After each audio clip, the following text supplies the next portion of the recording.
Good morning. Good morning, good morning. Lots of people signed on Zoom today. So we're going to talk about sellers and seller objections today. I know a lot of you guys are more geared towards buyers currently, but you do need to learn the seller aspect of this, whether it's for negotiating a buyer contract or a buyer offer, right? You kind of want to know what's happening on the other end as well. Can you guys hear me on Zoom? Yes? Yes, I hear you fine. Yes. Prior to beginning, do you guys have any questions regarding the last two trainings that was done here? I know our primary focus was on buyers, signing buyers up, handling their objections. Any objections you guys faced the past week or two that you weren't able to handle? I know some of you guys are still not doing the proper documents. I see guilty faces. It's really imperative that you guys get the proper documents signed, okay? Especially the buyer contracts. If you try to do it after the fact and the buyer decides that they do not want to sign, all the work that you have done has gone down the drain, okay? So it's really important that when you meet with a buyer and the buyer has decided to work with you, you start talking about agency relationship, fair housing, and how you're going to represent the buyer. And it is very important that your compensation is predetermined, okay? Not after the fact. Because as a listing agent, you guys know a lot of my business is on the listing side, right? I have been getting offers from agents outside of our office and in our office where compensation is not even included in the offer. And I have to ask them, what are the terms of your offer? What is the compensation? And how is it getting paid? Right? And depending on how the agent answers me, I know immediately if the documents are signed or not signed. Okay, because some of them aren't responding properly. You guys know what I'm talking about? Yes? Okay. Last week, Michelle went over how she goes over buyer compensation, right? The reason why I'm talking about this first is because the number one objection that I get at a listing appointment from a seller is pertaining to the NAR settlement and compensation and commissions, right? So when you guys are getting a buyer contract signed and you have commission indicated, whether it's in your single property contract or your exclusive buyer contracts, right? Michelle says that she always puts a higher amount because she could always negotiate it down, right? And I strongly agree with her. And I don't think you guys should be concerned or worried about asking for a higher commission when your offer is submitted, okay? The reason I say this is because as a strong listing agent, I have seen agents submit offers to me at significantly lower commissions than what my seller would have been willing to pay. Right? But in a multiple bid situation, it might absolutely help, especially in a best and final offer situation. Okay, you could definitely drop it. But if a listing has been on the market for some time and you know you have a very strong buyer, do not be afraid to ask for that competitive compensation, competitive commission. Okay? The reason I also say that is because when I am with my sellers and they're asking me about compensation and commission, this is how I answer them, okay? my first response, because they'll say to me, how does your commission work? How does your compensation work? And my first response to them is, have you been following the news on the NAR settlement? Some of them are going to say yes. Some of them are going to say no. Some of them will say kind of. I'm kind of confused as to how or what's going on. Okay, are you guys following? If you guys don't know anything about the NAR settlement, please start reading articles on it and, you know, how compensation has changed for buyers and sellers. Our one key has frequently asked questions and all those documents on it, okay? So I would say to my owners, listen, I've been in this industry for 25 years now. And since August 17th of 2024, our industry and how compensation is being paid has changed.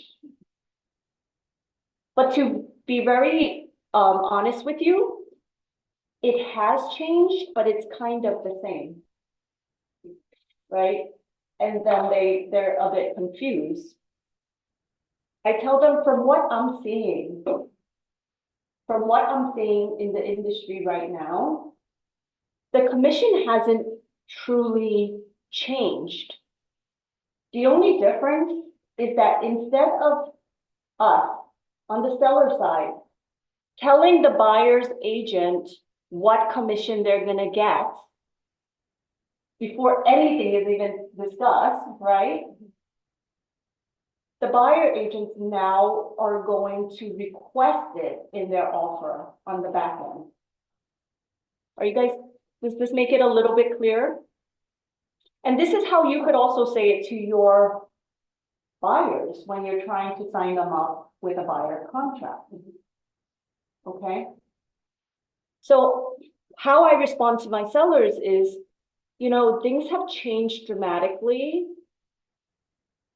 If you are reading the articles and trying to interpret what these writers are saying, but to be honest with you, they've decoupled commissions, right? So instead of, let's say, me taking a 6% commission and I writing 2.5 or 3% on the lower right-hand corner, because that's where commission used to be, right?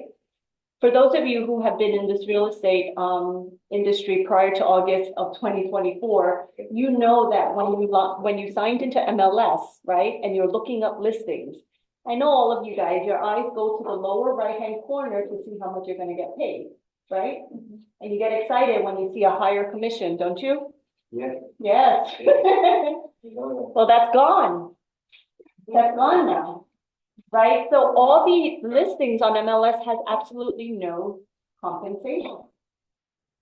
And when this change first happened, I had a lot of agents calling me, asking me, is your seller's offering commission? Is your seller's offering commission? And my response to all of them is the same. I always say to them, listen, ever since the NAR settlement, you should have a buyer contract with your buyer client, right? All I need you to do is include your terms and conditions in your offer, and we'll respond according to how strong your offer is. Okay? Some agents that fight back with me, I know that they don't have a buyer contract, right? Because they still want me to tell them how much they're going to get paid. But as we move further along from the NAR settlement, less and less agents are asking me. And what I'm seeing now is that agents are just adding it into their offer, and then they'll see how we respond. What is the right way to? I believe that that's the right way. That's the right way. Right? The NAR settlement basically says that you have to negotiate your own commission. Yeah. Right? Isn't that what the NAR settlement says? They decoupled commission. The listing agent handles their own commission, right? You negotiate your own listing commission. The buyer agents negotiate their own commission, right? Mm-hmm. And then the buyer agent could work it into the price. And if the owner says no, how what do you guys do? Michelle told you, right? Subtract the commission and get the buyer paid you separately. Yeah, different agents do it different ways. Right? So let's say I got an offer yesterday. And the offer is lower than my asking price. And the agent asked for 2.5% commission. So as the seller's agent now, I presented the offer to my seller. And I said, this is the price. The buyer's agent is asking for 2.5% commission. My seller says, we're not happy with the offer. I said, okay, you have two choices now. You could counter the offer, you could counter the commission, or you could counter both the offer and the commission. Everything's negotiable. So to answer your question, Juan, is it better now? I think it's better now for my sellers. I believe I have a better, I have a stronger ability to negotiate a better net for my seller, right? Because prior to the change, I was paying out 2.5%, 3% commissions on a lot of my listings. To get agents attracted. To attract agents, right? And that was what the lawsuit was about, wasn't it? You guys know what the lawsuit was about, right? Sellers were saying, why am I paying a buyer's agent to negotiate against me? Right? Did you guys not know what the no settlement was? Yeah, but at the same time, you pay to attract more buyers, right? By more qualified, ready to buy, they ready to offers up and. No, I think you're giving them access, right? So this is your basically friendly approach towards the buyer agent, but I think every buyer agent has to negotiate their own commission. Yeah. No, I know that, but that was the reason why we were sharing commission, saying here, I was paying 2.5, but bring me only buyers. But then that buyer agent is negotiating against you and saying, listen, we're gonna give you lower price. No, I'm a buyer. You're basically driving them to come. And then the buyer's agent, a lot of times, they negotiate and bringing your price down. Not necessarily the Not property. all of them, but a lot of them. That's what Working they do. on a beautiful property, you can't go time. The problem is that a lot of agents were not doing the proper documents, right? They were not signing the agency disclosures. A lot of times the buyers did not know who the agent they're working with truly represented. That's not an issue, maybe, yeah. That happens, I promise you that happens a lot because agents were not signing agency. They were not discussing fiduciary duties. They were not explaining to the buyers who they truly represented. And if they did, they were signing agency saying that they represented the seller, but their actions were completely different, right? And those of you who studied or recently took the real estate exam knows that there's implied fiduciary duties or agency, right? So if your actions contradict what the documents say, there's also issues in terms of, hey, who did you truly represent? Okay, so to answer the question of Agents represent themselves. agents could represent themselves, absolutely, and collect commission. Right, and they have to disclose that. So to answer questions, when my seller says to me, okay, so what's the commission? Right? How are we gonna attract buyer agents now that we can't indicate what commission is on the MLS? By giving them access. Yeah, by giving everyone access. Okay, what did you see? Oh, thank you. Bye. Oh, do you need the rental form? Oh, application form? It's crippling, this is the Super Cindy.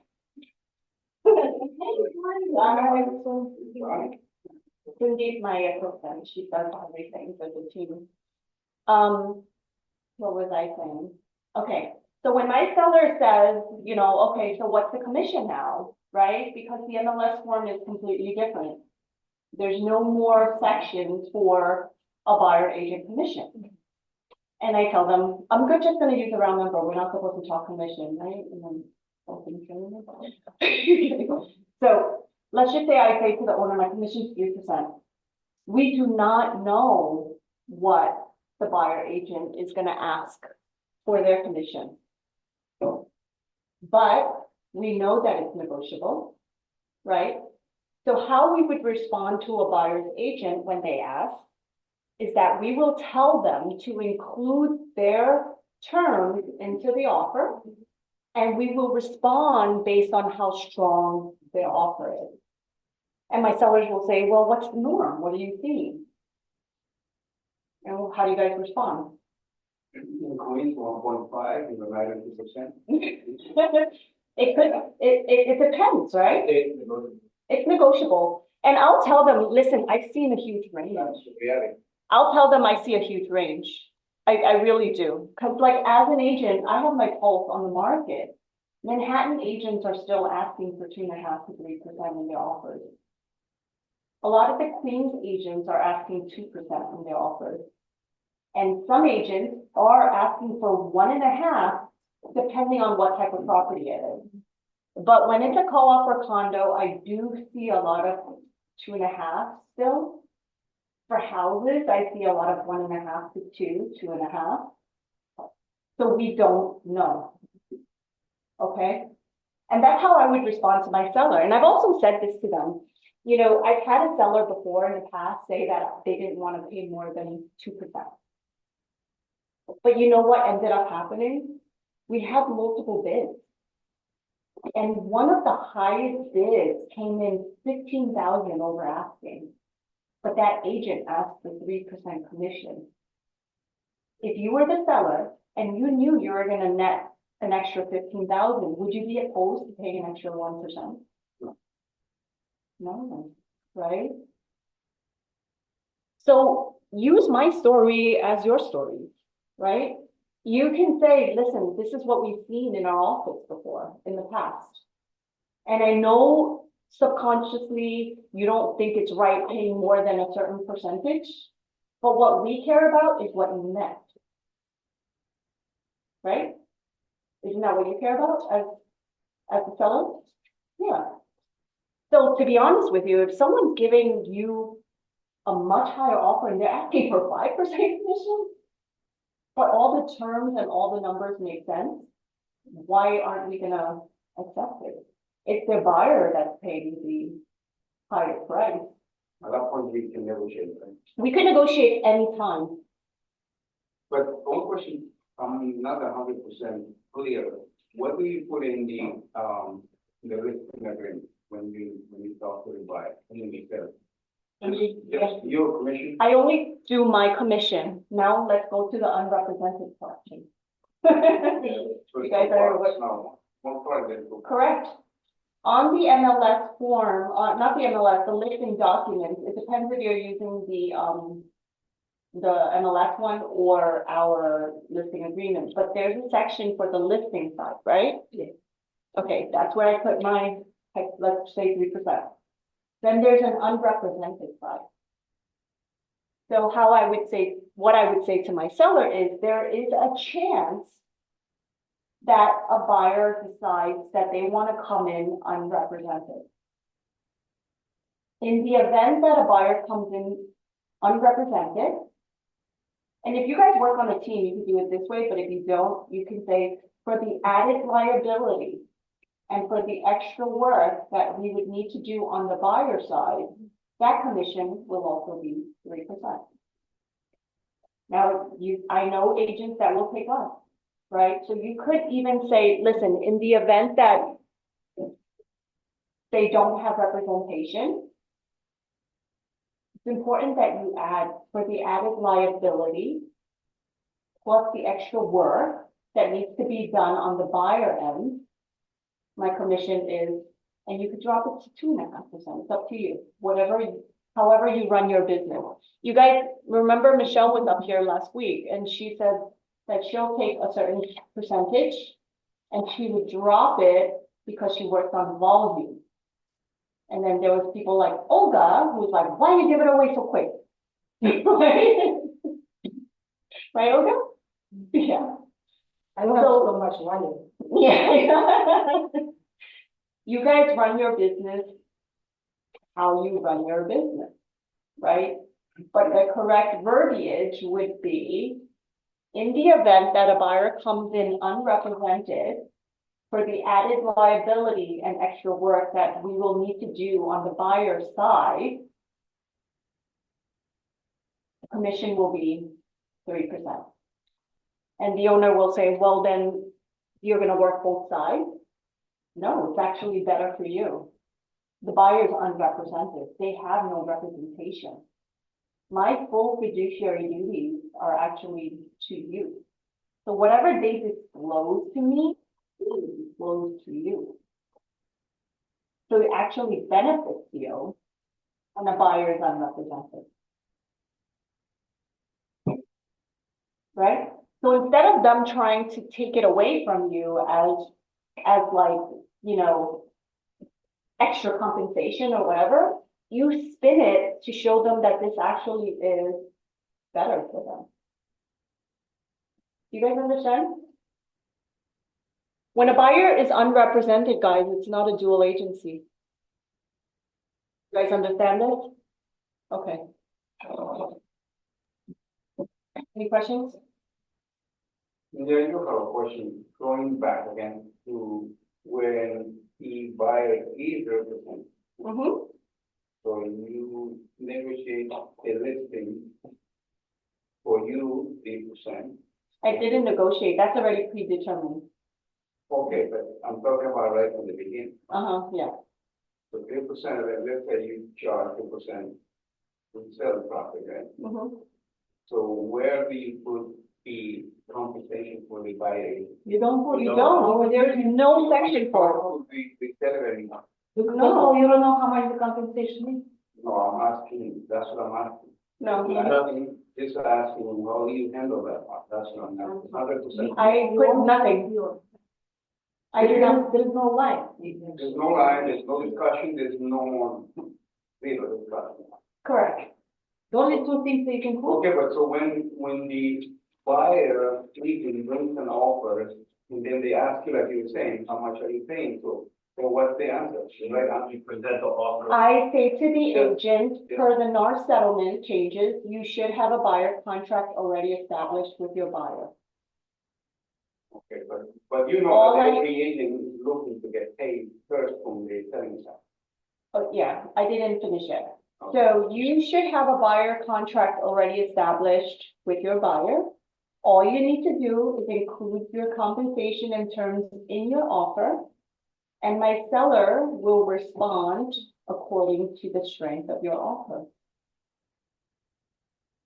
Or easier to say, submit your offer based on your agreement with the buyer. That's what we're saying right now, but in reality, you know, state bank.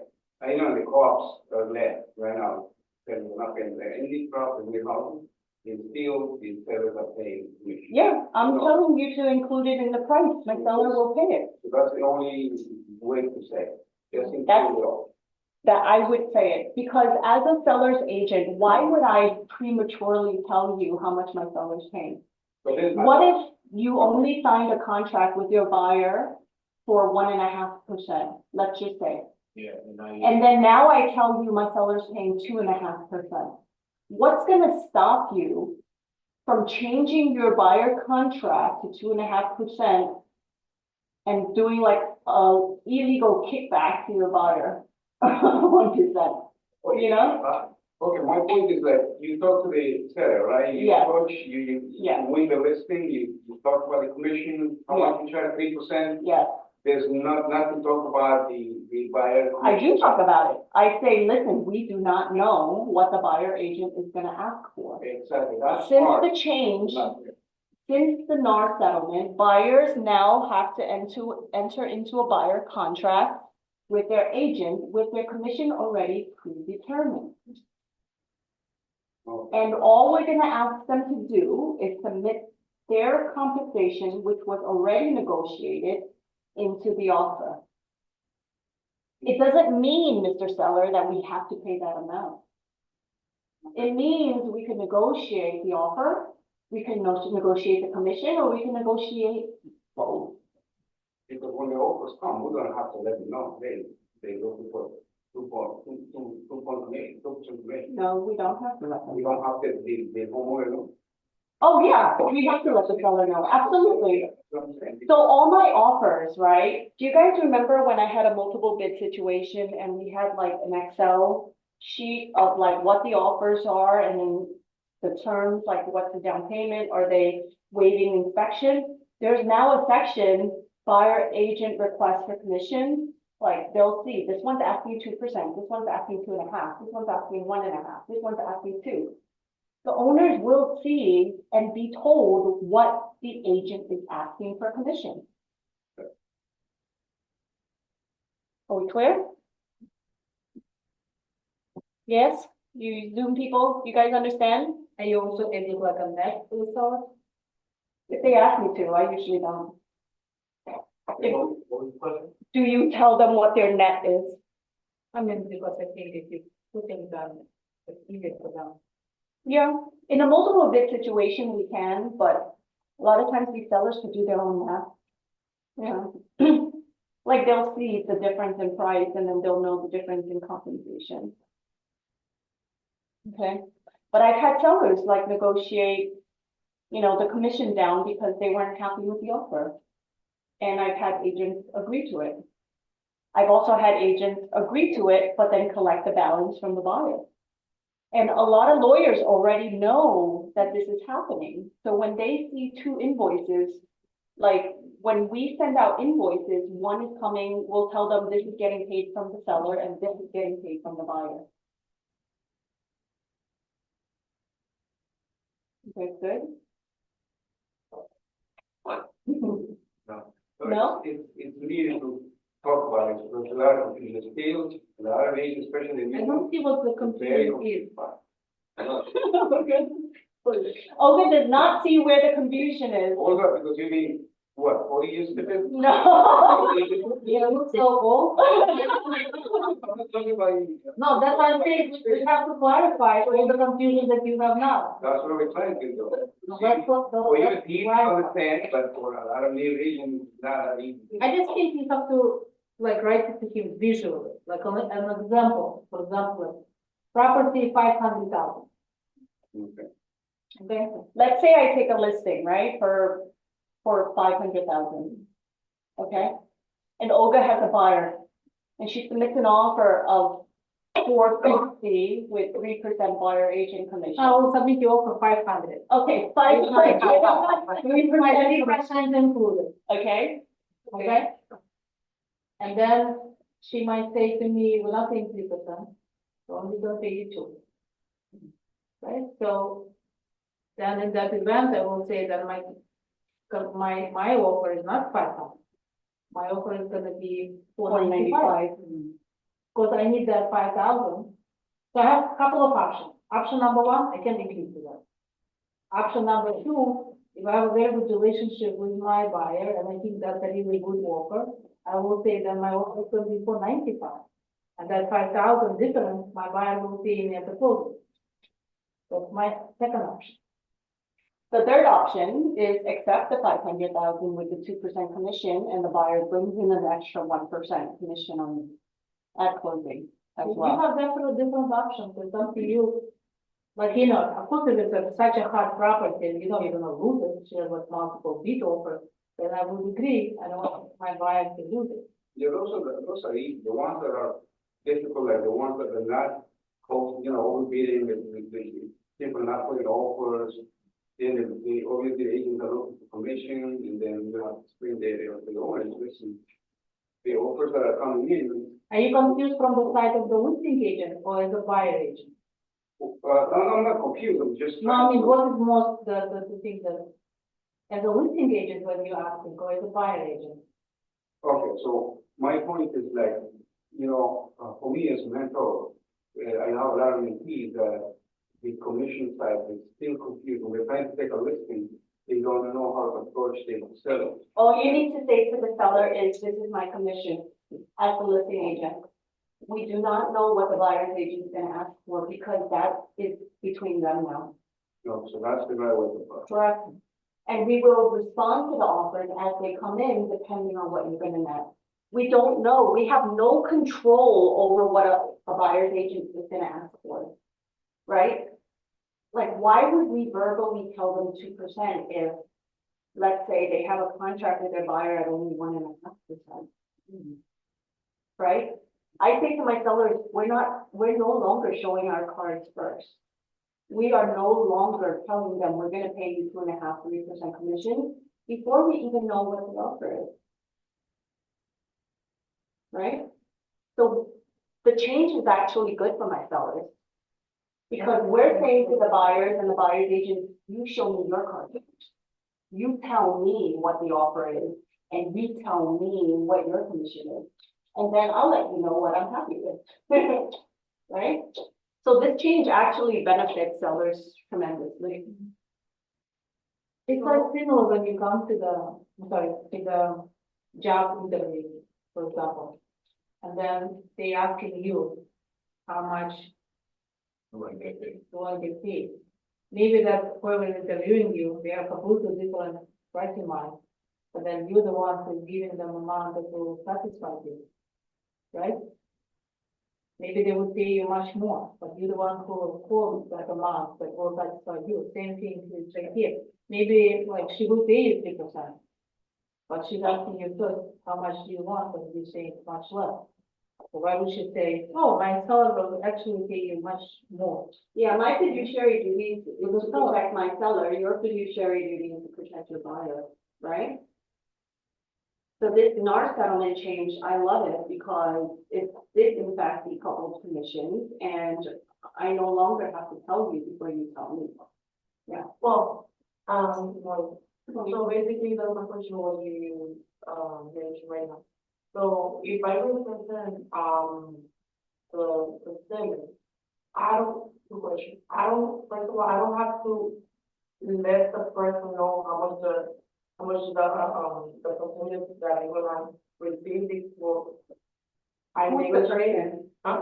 What do you mean the person? Like the commission, because you usually say that, it's better if I wait the offer that they. I never tell the buyer's agent what they're gonna get paid. Because that's why, that's, up to you or that's, legally. So some other they ask, What are they That's the asking? smart way. That's the smart way for listing agents to approach the NAR settlement. I will not tell my sellers to tell the commission first. I tell the buyer's agent, my sellers are fully cooperating with all buyer agents. All you need to do is include your commission into your offer. and depends, the offer is that so technically, depends what is the offer that they send, is the commission that you are gonna pay. When you send me an offer as a buyer's agent, you have to tell me in your offer how much commission you are requesting and if it's included in the purchase price. Okay. I see lots of agents, they leave it blank. And then I just ask them, like, is your compensation included or the buyer's pays you separately? Normally they do that because they open to anything. I just think they. They normally do that because they don't have a real buyer contract and they don't know what they're doing. So you guys as buyer agents, what we went through the past 2 weeks with Michelle, right? Her training on the compensation and the documents, you guys have to have your buyer agreement signed with your commission predetermined. Okay, and we also talked about the marketing, the toolkit, right? Having a buyer presentation, right, Juan? You use the buyer presentation every time when you're signing up a buyer as a client. Like, you need to use that, sign the buyer up. You know, I list properties, right? You guys could list buyers. Those are your clients. And now you have I'd rather you guys work with like 5 exclusive serious buyer clients than 20 without contract. You're not supposed to really work with. You're not allowed to, not anymore. Perhaps some news for you. A lot of these are not. That's not news for me, I know. I know always like this, just think about in the past. Nobody will do it, sign it. If you wanna get paid, it's basically, look up to you. Like I remember when I got the designation first, and I was just thinking, what percentage will actually sign? And I can meet like with 10 buyers and explain everything. And out of 10, maybe 1 will sign. So I would rather work with that 1 person, where I know for sure that person is motivated, then I will get paid, rather than working with the rest 9 who just want me to show them the places. And they don't really feel comfortable and committed to sign with me the paperwork, when I clearly even say, if you know, it's not gonna work with me now, you can fire me. But why would the person not sign the agreement? If I even giving that exit strategy to them. You know, if, it would be funny, but my example would be always, it's the same like you asking me, to have a family with you and the kids, but you telling me upfront, you're not willing to marry me. You know, like, let's have a family, let's have a bunch of kids, but, I'm not gonna marry you, that's the same thing. And I'm not asking you to marry me for a long time, it's just 30 days. It all depends how you look at that. So since this training is now about seller objections, I've also had sellers say to me now, I don't want, since they're not change, I don't want to pay a buyer's agent. Right? They should collect it from their buyer directly. How do you respond to that? We can definitely do that. The only issue might be that the buyer now have to finance those fees. Yeah. In the eyes of a buyer, they are paying for the commission. Right? Let's think about it this way. When we go to the closing, at the closing table, who's the one bringing all the checks? The buyer. The buyer. The buyer, and you're just bringing keys, right? So in the eyes of a buyer, they're the one that's already paying the buyer commission. They just decided to work it into the price. Because majority of buyers do not have an extra 2.5%, 3% cash to bring a check to the closing table. They're financing it into the price that they're giving you. And they're just, that their buyer agent gets paid based on the higher offer. Right? And then they'll say, then let's increase the price. So what do you say? You hear these objections, don't you? These are true seller objections, guys. No, I wouldn't say that. All the comparables that I'm showing you today, even prior to the NAR settlement, include the buyer and the seller's agent commission already. You guys understand? Yeah. It's not as if the commissions that are reported on public record on the MLS did not include the buyer and seller agent compensation. It was all already included in these figures that I presented to you. Right? I wouldn't just increase, you know, if they really absolutely don't want to, then yeah, I mean, I'll try to increase it another 2% or whatever, but I would still try to fight it to let them know that the asking price that we're asking already reflects both sides' commission. And very valid. It's a valid point, isn't it? Yeah. You guys understand what I've said on Zoom? I know this is very It depends on complicated for some. It's very complicated point, yeah, and with subject to commission. I know, People get scared to talk about it, that's what. I know. Talk about it We more, don't have to practice more. yeah. Yeah, Let's Yeah, go. we need to talk about it. let's role play. Who wants to role play with Olga?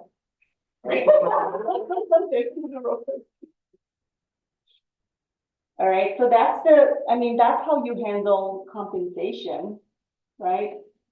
You guys understand what I said though? Yeah? You wanna give it a shot? I'll pretend to be a seller and then you answer me. No, Come on, someone try. The seller. Anyone on Zoom wanna try? No, Juan have to do it because he would be more confident after. you think I don't have something? You will gain more confidence. I didn't say that you don't have. I said you will Anyone gain more. on Zoom wanna give it a shot? I'll be a seller, you be the listing agent. They need to understand. Try to answer it the way that I answered it. They don't. No, I just think if you role play with Joe, then it would be easier for you to explain to your members. Not only my mentees, I see that, you see that this week in the group, that we have, I'm sure you don't, you're not in the group. New agents coming in the group, they're begging for help, where the agreements are, all that stuff. She's willing to role play with you, why not? No, you don't understand, we're not talking about that, we're talking about a lot of new agents, they need to know these things. Not, I've been in the business 5 years, I know. I know, but all those things are very new, I myself also don't know a lot of times. That's But what, when I confused, I ask you. Can somebody try to, reword what I said? And I'll pretend to be the seller and let's see if everyone gets it. I think you should be a buyer, the agent, not the seller. A buyer's agent, No, the seller. I was already, and I already overcome the objection. I don't want to repeat it again, right?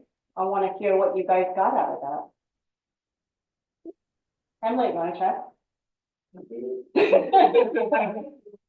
Okay, you're yeah. William? Yeah, you're the seller's agent, I'm the seller. Yeah? Okay. So what's your commission? My commission is representing your sides, but it's 2%. Okay. I read about the NAR settlement, so I don't have to cover the buyer's commission anymore, right? You don't have to, but if you willpower, it's just gonna actually work in your advantage. Okay, but I don't think I have to anymore. When the buyer's agent, every buyer agent now after the NAR settlement, they have their own agreements. And it's all flexible and everyone they have agreement on their own fees. So when they submit an offer, they will have a couple of options. They can include their fees into that offer, or they can subtract and get paid by the buyer. A lot of times, those fees, they cannot be financed. So by including that into the offer, it just helps the buyer, to proceed with the deal. Yeah, but from what I read in the article, it doesn't seem like I'm required to pay anymore. So why don't we just ask the buyer's agent to cover it? Or, you know what, let's increase the price so that if they are gonna include it, then they're gonna have to pay us a higher price if I use it. All the properties that right now are listed, they all pretty friendly to the buyer's agents and they all compensate them based on the agreement. So right now, we don't really know how much the offer will be, how much the buyer's agent compensation will be included in the offer. Right, so why don't we check the offer first? And then we will see, it's all flexible, it's all negotiable. We'll see how much you're gonna net and if it really makes sense for you financially. What do you guys think as sellers? Is that fair to you or? No. No. I always give an example with that 500,000. Let's Okay. pretend you asking 500,000. Uh-huh. So the agent will submit an offer and they will say 500 and he's 3% included in that piece. Mm-hmm. If we say we're not paying to you, then they will subtract those 3% and they will say, okay, don't compensate us. Here's my offer is 485 and my buyer will pay you their, my buyer will pay their equity. Mm-hmm. Either way, you will still end up with the same amount. Yeah. So why don't we use and allow them to finance the fees? It's just gonna attract more buyer's agents. So at the end of the day, what's more important for you? How much you pay or how much you're gonna net? I want you guys to start the conversation always with, ever since August of 2024, not after the NAR settlement, things have changed.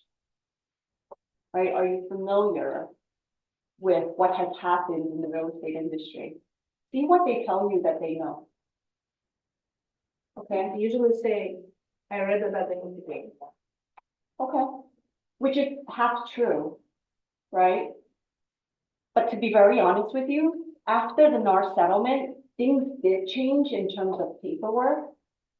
But in terms of numbers, it's very much the same. Let me explain. I'm sorry, what's the, short version, to explain the, sellers, what happened in our service? Well, yeah, they don't know, what do you think? What has really happened with the NAR settlement is that they have decoupled commissions. They decoupled commissions, meaning that we are no longer allowed to disclose what we are paying out to a buyer's agent on the MLS. Okay? And a buyer, prior to viewing properties with their agent, has to have a buyer contract in place. The purpose of the NAR settlement is so that the parties involved are aware of the agent's representation of their client. And they also want it very clear what the commission will be for the listing agent and for the buyer's agent. So they decoupled commission on the front end. So instead of us telling a buyer's agent what they're gonna get paid in the front end, they're gonna just ask for it on the back end. And it works out to be about the same. It's too complicated already. I don't think so. Is how I described it like confusing? You know, No one in the world is couple. Decoupled.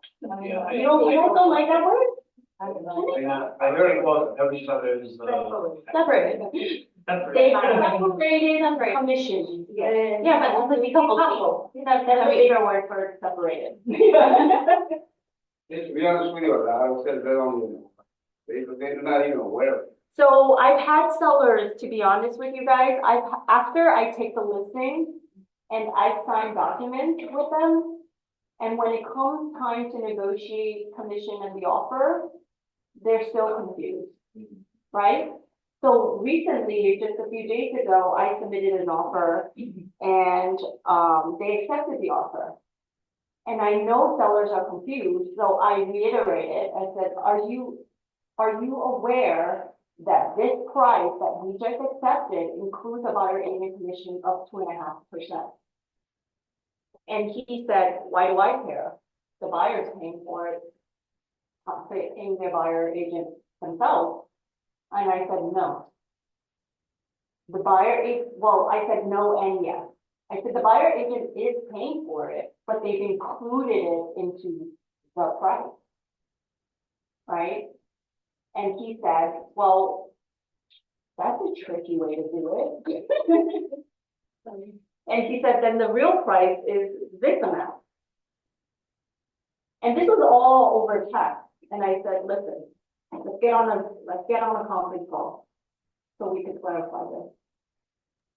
And the wife said, when I went through all of this, the wife said, yeah, before the settlement, my agent got paid from the seller. It was just included in the price. It's the same thing.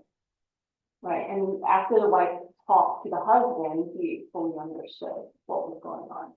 So don't just assume that when you take the listing and you sign the documents that they fully understand.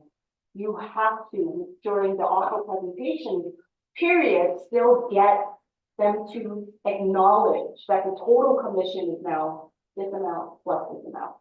And then you gotta get the direct compensation from seller form signed. If you are a buyer's agent and you work the commission into the price, you still need the direct compensation. Nobody said that. I have asked my team members to do it, and you guys have to do it, right? So I've had team members that got accepted offers recently, for co-op, they sent it. Everything is digitized. If you're not getting it signed, right?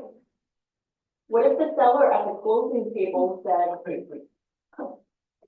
no, Sorry. no, you didn't include it in the price, you're collecting it from your buyer agent, from your buyer. It's okay to put in the bond there and then put it in the contract? Is it in the contract? Yeah. Are sellers putting it in the, are selling attorney? Usually our attorney wants to put it in the contract. It just says that the bond. It's on the is deal represented. sheet, but it's not, deal Like sheets aren't the contract. binding, right? Are deal sheets binding? No? But they do, my attorney, they make sure she puts in the contract. If you guys have attorneys that you work with closely, I do recommend if they're willing to put the compensation into the contract, then do it. Okay? You guys okay? When I teach my sellers and I get into the, NAR settlement, my focus is to clarify, to let them know that the whole purpose is to create, transparency. Yeah, yeah. Transparency in terms of who represents whom and what the compensation is, right? Co-broker agreement doesn't work. Co-broke? Because they don't want it exclusive before, but I bring the buyer, the strong buyer, so she ended up, she liked the buy. So only I have. that You don't agreement. need a co-broke, no, co-broke doesn't work. then- You should have a buyer contract. And you Right. should have a direct compensation from seller side Are you talking about co-broke with the seller or with the agent? with the agent, Agent. with the agent. There's no co-broke anymore. There's no more It co-broke. doesn't work. Well, Sotheby's is not NAR, but you are NAR, right? I- Sotheby's is not part of the No, National because Association of they- Realtors. Yeah. You are, so you still need a buyer contract and you still should get the direct compensation.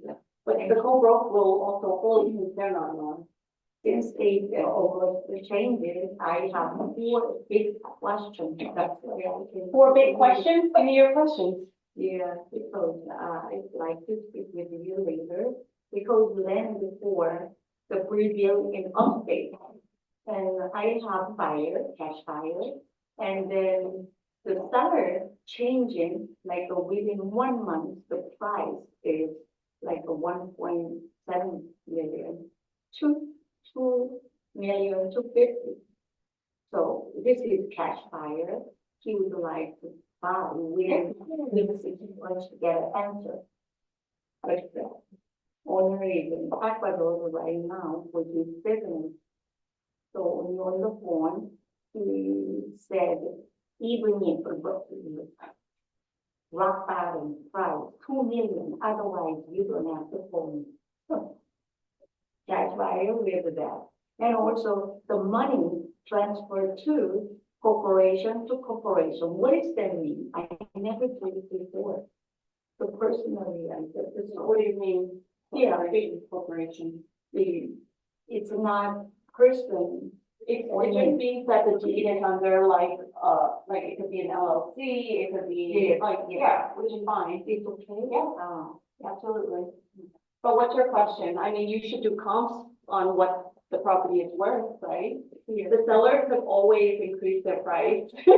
Unfortunately, there's nothing you can do about that, but you could guide your buyer properly by running comps to see what the value is. Yeah, despite it being a cash buyer, Yeah. a lot of times the seller still cares about what they net, right? Especially if there's nothing preventing them from selling it to someone who needs financing. Yeah. Cash is only key if, like, let's say there's issues with financing. Okay, what are some other seller objections you guys are hearing? You mean we can have the buyer and seller's composition written down on the contract? You can have, just to answer the question on the chat that came in, you should, on our deal sheets, right, that we send out to the attorneys now, we write down what is the listing agent's commission and what is the buyer agent commission, if it's included in the price. Okay? And yes, you can have the attorney incorporate that into the formal contract that the buyer and the seller is signing. Does that answer the question? I think it does. But Yes, thank you. yeah, I would still get this direct compensation from seller assigned. Jaden, can you fill this out and send it to me? Sure. Okay. What are some other objections that you guys hear from, or you think you hear from sellers? The main, I think, would be if the agent come unrepresented, why charging me the fee? For the added liability and the work that I'm doing on the buyer end, right? We are asking for this compensation, and it's actually to your benefit. This is not a dual agent situation. When a buyer comes in unrepresented, my full fiduciary duties are to you, which means now I have added liability because the buyer, whatever they disclose to me, I will fully disclose to you. So it actually is better, I think, because now you don't have an agent advocating for the buyer. So you don't sign an agency disclosure with that unrepresented buyer. You do. You absolutely need to, that the agency shows that you're a seller's agent. It is not a dual agent situation. Dual agent only happens when it's a client-client relationship. When the buyer is unrepresented, you have a client-customer relationship. But you still have to collect all the people to buy. Absolutely. At least for the. Guidelines. Yes. Price of the 81 or. Yes. Yeah. And that's how I would answer the unrepresented buyer objection, right? You have to spin it as a positive. Not that you're now doing less work, but still getting paid, you know, the same or whatever.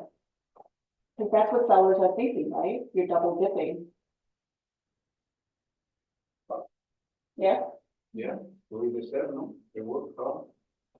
Let's stop it. It's giving me anxiety. All right, what other objections are we hearing? Come on, there's other objections besides commission. You guys have to handle the commission one first though, because it's definitely gonna come up. What about on overpriced properties? What about overpriced properties? And they, you show them the comps, but they still want to ask for over what the market is telling us. So I know different agents do it different ways. So if it's significantly over, I've walked away from deals, right? So during a listing appointment, when I start a listing appointment, I always want to find the seller's reason for selling. The reason why that is so important, guys, is because you need to figure out if they're a realistic seller or they're just bored and want to see how much they can get and then change their mind, right? So is there urgency? Okay. For me, if there's urgency and they absolutely need to sell, but they want to try slightly higher, I may still take the listing. If there's no urgency and no reason to sell and they want to overprice and they're just using you to entertain them, then you may not want to take the listing. And there are some agents that do like the 10-10-0 rule where it's like in 10 days, if we don't get a showing, then we're gonna drop the price. If after 10 showings, we don't get an offer, then we're gonna drop the price, right? So you guys could have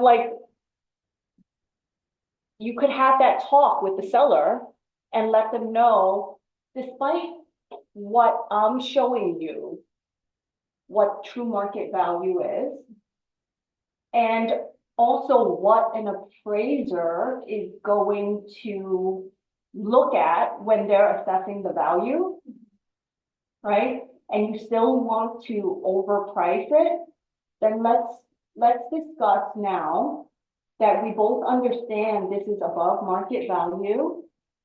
But let's follow this 10-10-0 rule, where if after 10 showings, if we don't get 10 showings, or after 10 days, we don't get any showings, we're gonna discuss dropping the price. If after 10 showings, we don't get an offer, let's discuss dropping the price. Right? So that they're not surprised when you go to them and say, listen, let's talk about dropping the price. Okay? But it's very important that you find the seller's objection. Like, we'll do another full training on a full listing appointment. Okay? But I always ask them, why are you selling? When do you need to be there by? What happens if you can't sell? Are you able to carry the expenses? Right? Why am I asking all these questions and finding their motivation? It's their motivation, and I could use their urgency to combat any other objection, right? So I could say to them, listen, Mr. and Mrs. Seller, you said you need to be in California in 3 months. And we know that the average days on the market for a property like yours is about 60 days. And that doesn't take into consideration, 60 days is just listing until contract. That doesn't take the additional 3 months to close. So we're already 5 months in. And if this sits for 5 months, your monthly expenses are, you're actually losing 10,000 if we sit on the market longer. We need to price it to sell today. You guys understand? Yep. You're using their motivation, their objection to get a better price, to get a better commission, to get better terms. But if you don't know what their motivation is, or the reason why they're selling, their timeline, their financial capability, then you're gonna have a problem. Yep. This is kind of very detailed. I do one of it. You did one She off. would like to selling overpriced, like the idea to come is only under 1 million, which she wants to put 1.475. 3 months and a half I waiting, and I'm showing 10 times, and then I need to make it 1.1. Still high, but yes, I did 2.6. Are you getting offers now? 1 call. So not yet. What's the problem with overpricing in the beginning and then dropping later on? It doesn't, call often. What happens? This is what you're gonna tell sellers, guys, right? Yes. Because a lot of sellers, they also want to try. Let's try first, and then we could drop it later. What happens to the listing, Yes, yeah. right? They don't get it because No. already passed. Buyers and agents are gonna see days on the market, Mr. and Mrs. Seller, right?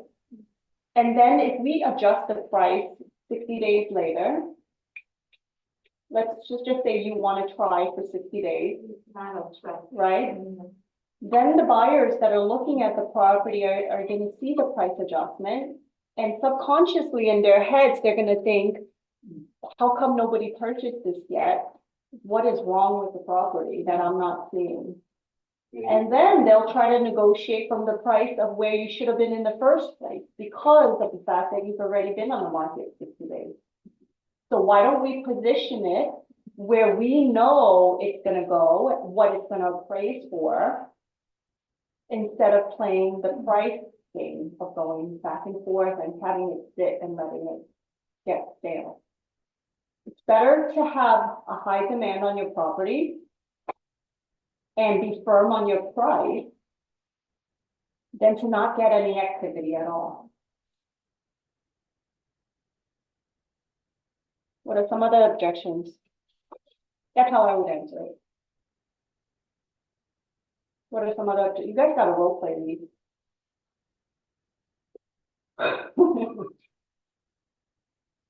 What are the objections that you're getting? The objections I'm getting, those are the Yeah. ones. There's also, my brother's cousin's friend wants to buy it. Can we exempt them from the, contract? Exclude them from the contract? Can you repeat that again? I'm sorry. My brother's cousin's friend, or whatever, wants to buy the property. Can we exclude them from the agreement? You're gonna hear this. I hear it all the time. I just heard it like yesterday. How do you respond? I usually would say, You say yes? And then you just collect on the listing side? like, he wants to buy movie or film or how to complete it this way. How about, this is what I say, okay, we could exclude them in the agreement, but in what type of capacity do you want me involved in the transaction? Or are you gonna just take over? Right? It's easier when it's a co-op, right? And I'll say to the seller, so you're gonna analyze your cousin's, brother's, friend's, full documents and make sure that they can pass the co-op board? Or did you want me to handle that part? Right? So you guys could decide if you will adjust your commission or exclude them completely. What are the chances that this one person buys the property? 1%. Never have. In my 25 years, and I've had a few exclusions, one time I had the person actually buy it. It's usually not the cousin, it's usually my neighbor. Yeah, or someone, yeah. He will buy it. Okay. So I have no problems excluding that one person because the chances of them buying it is pretty slim. And then, again, I would ask the owner, at what capacity do you want me involved if this person does buy it? So that I could still get paid, right? What other objections? I don't want to sign for a 6-month agreement. That's a good one, right? How do you handle that? The private dog company policy, so reminded that I'm getting paid only with the closing, so it's in my best interest to go for the whole process smooth. Yeah, but we don't know each other. What if, you're saying all these great things now, but what if like I signed this agreement with you and then you just don't deliver what you promised? I usually say, if you're not satisfied with my service, you can fire me, nobody ever did. Okay, we can go with that option. Yeah. Remember we went through a listing presentation where there's like a cancellation clause, right? Most of the time, they're not gonna cancel on, as long as you deliver what you say you're gonna deliver. But the cancellation clause also says that whoever you brought to the property, if they should come back to purchase it after a certain amount of days, that you're still entitled to commission. But how I would also handle that objection is, when you're going on a listing appointment, there's average days in the market, right? So I would use the average days in the market. And I would say to them, listen, Mr. and Mrs. Seller, the average days on the market for a property like yours is about 78 days. And that's only from listed to contract. It doesn't take into consideration the amount of time that we need to get this to closing, right? So I'm only asking you for a fair amount of time that is indicated on the statistics of what a property like yours would take to sell. You see, real estate is not like any other industry. We are spending our money on marketing, advertising, professional photos, and getting your property the most exposure possible. We're doing all this work hoping that we get paid back, and we only get paid back when this property closes. So I have every incentive to make sure that the money I invested in marketing your property is returned after I get your property sold. And I'm only asking you for a fair amount of time to get it done.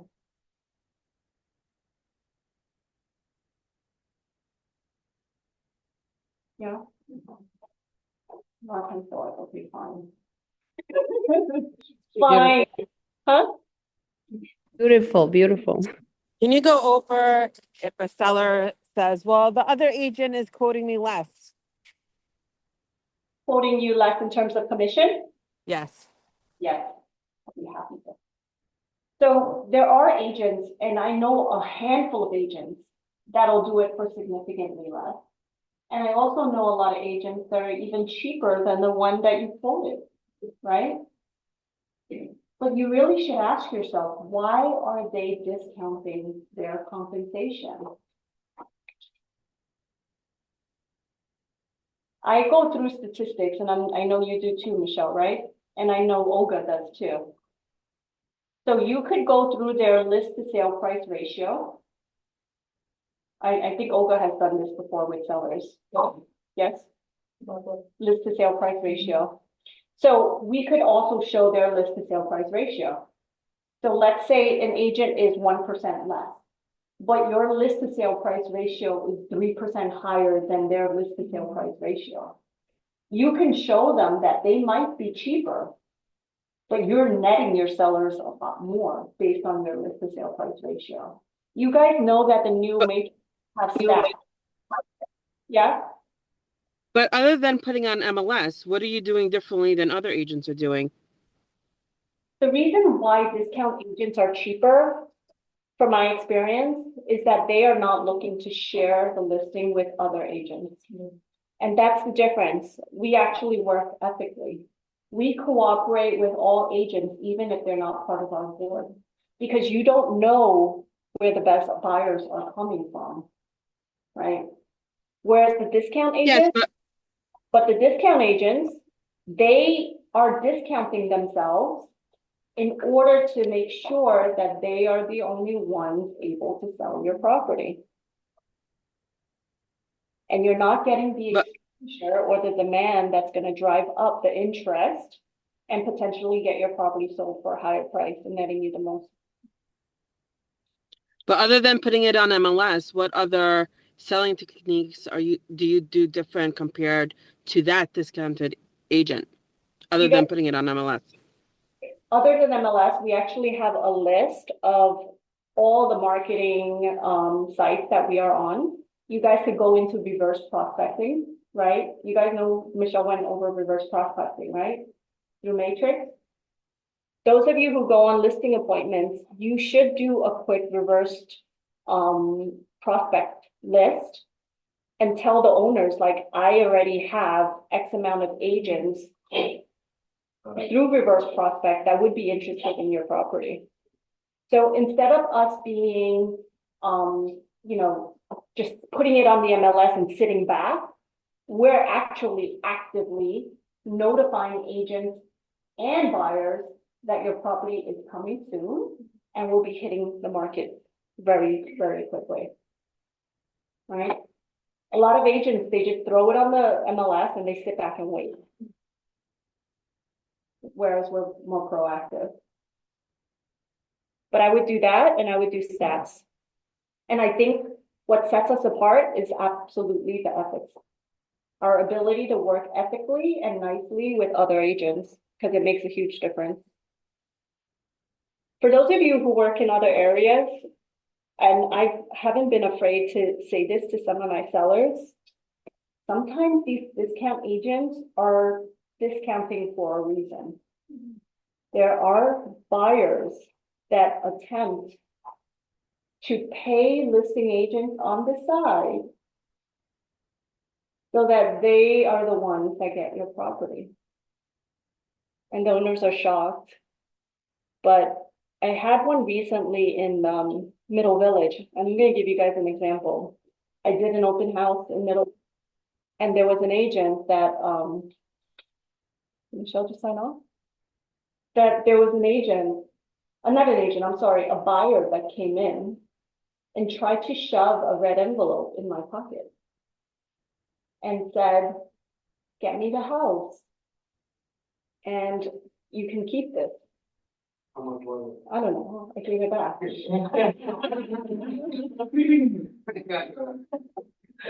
I gave it back. Right, and this is a lot of times, guys. I've been offered upwards of like $35,000 because they know it's gonna be a big war situation. People do that? They think I'm a crooked agent where I will pocket the money and not present other offers and only present and push their offer. So I've said to them, why don't you just take that money and add it to your offer? You know why? Because they want to offer significantly less than what they're trying to pocket you. Oh. Yes, it has happened. Right? So yeah, there are discount agents out there.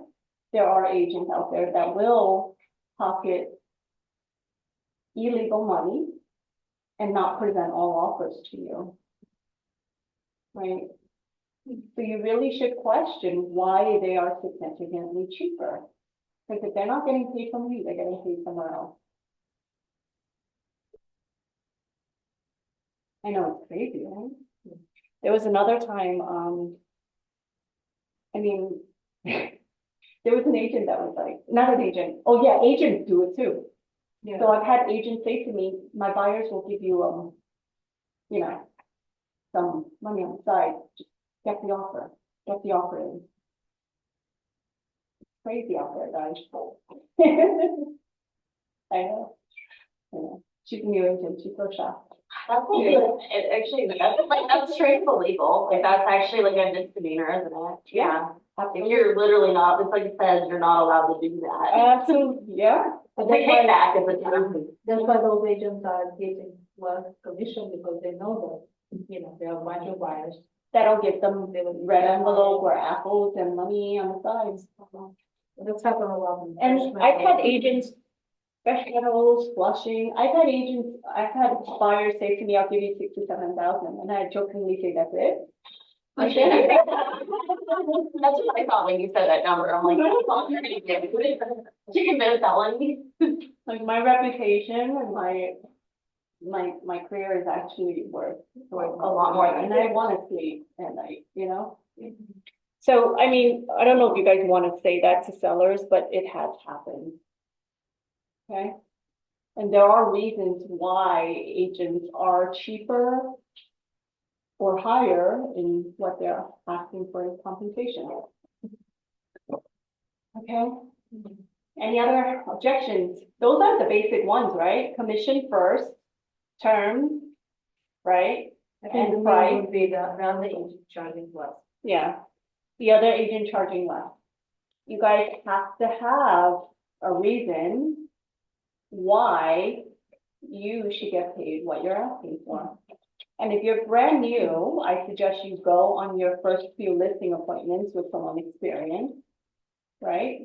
Because not only are you using their reputation, their stats, their expertise, but you're actually learning as you're going through the process, and that is worth a lot more. It's the tuition. It's absolutely the tuition that you pay to learn. All right, guys, any other questions? These are the objections. Those are the standard objection handlers that you're gonna hear when you're dealing with a seller. The commission being the biggest one. Okay? I know this is a bit overwhelming, but this was what you guys requested. I said, what do you guys want to learn? So objections. Okay. Learn some seller objections. You guys need to practice it though. Don't wait and then pray that a seller is not going to give you an objection. You know, I know you guys are like going into a listing appointment and like, maybe they won't ask me about commissions. If you're role playing regularly, you'll be able to handle these objections immediately. If you're not practicing with another agent, you're gonna stutter and mess up your first time in front of an actual client. Okay? So it's very important that, like Olga said, Juan, it's good for you to role play because that's when you're gonna learn. Okay, and you could role play with your mentees. So we're gonna put it on, Yeah, go up and be like, I'm the agent, you're the seller, right? Give me an objection. Let's see how we're gonna handle this. And you should reword it based on what you're comfortable with, right? I like to speak slowly, if the owner speaks slowly. If the owner's fast, I'm gonna mimic how they talk too, right? If I'm speaking very quickly and somebody's so slow, it makes me so annoyed because I need answers now. So it's really important that you guys learn personalities and learn how to actually communicate with the people that you're communicating with. thank you, Vivi. I think it's great. The reason why I said my mentee, but I know it's just that they see in the alliance group that we have, destinations asking, begging for help to the place that we have. I don't know who the sponsors or who the mentors are, and they're not being helped. So that's why we need to talk about it. Tell them to come here. Very important, yeah, we come, come here, get a Zoom call, Yeah. every week. Next week, we're gonna go over time blocking and time management. I know it sounds very simple. But I think you guys are really bad at being your own bosses. Right? So I'll tell you guys what my schedule is like. I'll tell you how I time block and what I do and what I did from the beginning. Okay? But I think I could train you guys on everything. But if you're not implementing or actually doing it, it's useless. Okay? All right, I have like a million messages to answer. Do you guys have any? I'll see you guys here next.